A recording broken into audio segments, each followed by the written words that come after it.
Hi guys, my name is Lyla. I'm a junior at Wake and I am also one of the 7th grade girls small group leaders at Oasis. So first I wanted to start off by saying Happy Easter, Jesus is risen. And I wanted to read through the Easter story of how he is risen through Luke 24. Unfortunately we don't have time to read through the entire thing, but I would love to just read through parts of it, and I encourage you guys to read the entire thing because it's really amazing and it really spoke volumes to me. So we're going to start in Luke 24, verses 1 through 8. On the first day of the week, very early in the morning, the women took the spices they had prepared and went to the tomb. They found the stone rolled away from the tomb, but when they entered, they did not find the body of the Lord Jesus. While they were wondering about this, suddenly 2 men in clothes that gleamed like lightning stood beside them. In their fright, the women bowed down with their faces to the ground. But the men said to them, "Why do you look for the living among the dead?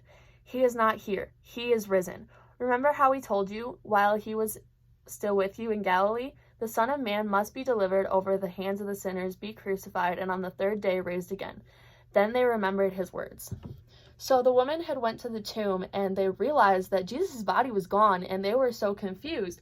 And so the angels came to them and were like, "Why are you looking for a dead body? He's alive." And they had told them the Son of Man would be delivered over to the sinners, crucified, and raised again. And that's exactly what happened.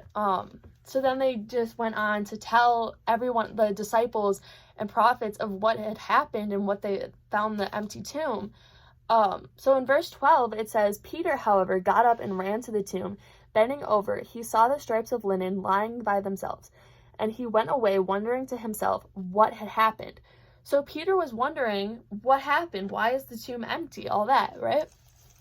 So then I don't have time to read through 13 through 35 with you guys, but I really strongly encourage you to read it because it talks about how they were walking in a village right outside of Jerusalem. They were talking about everything that had happened, and then Jesus appeared, and he was talking to them, and at first they didn't believe that he was Jesus, but then later on, after him showing them signs that he was Jesus, they were like, "Oh wow, this is Jesus." So when they went and returned to Jerusalem to share the good news that Christ is risen. And so when they shared that good news, Jesus appeared to his disciples, and at first they were frightened. They thought it was a ghost. They were like, "Oh my goodness, what is this?" But then he said to them in Luke, in verses 38 through 39, he said to them, "Why are you troubled, and why no doubts rise in your minds? Look at my hands and my feet. It is I myself. Touch me and see. A ghost does not have flesh and bones, as you see I have." He was showing them, like, I am not a ghost. I have flesh. I have bones. I am human. I have truly risen again. That's what he was telling them. So then when they were still in disbelief, because there was just so much joy and amazement, like, wow, he is risen again. This all amazing, wonderful, powerful God has risen again. He told them in verse 46 through 49, he told them, "This is what is written. The Messiah will suffer and rise from the dead on the 3rd day, and repentance for the forgiveness of sins will be preached in his name to all nations, beginning at Jerusalem. You are witnesses of these things. I am going to send you what my Father has promised, but stay in the city until you have been clothed with power from on high." He told them what was going to happen.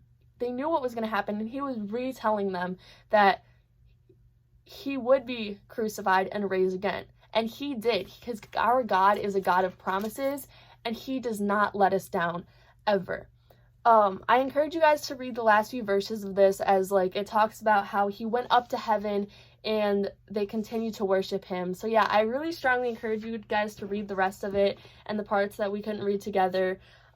Just because the Easter story is so amazing, and Easter is honestly my favorite holiday, because it just speaks to me, and I love it so much. But I hope you guys have an amazing day today.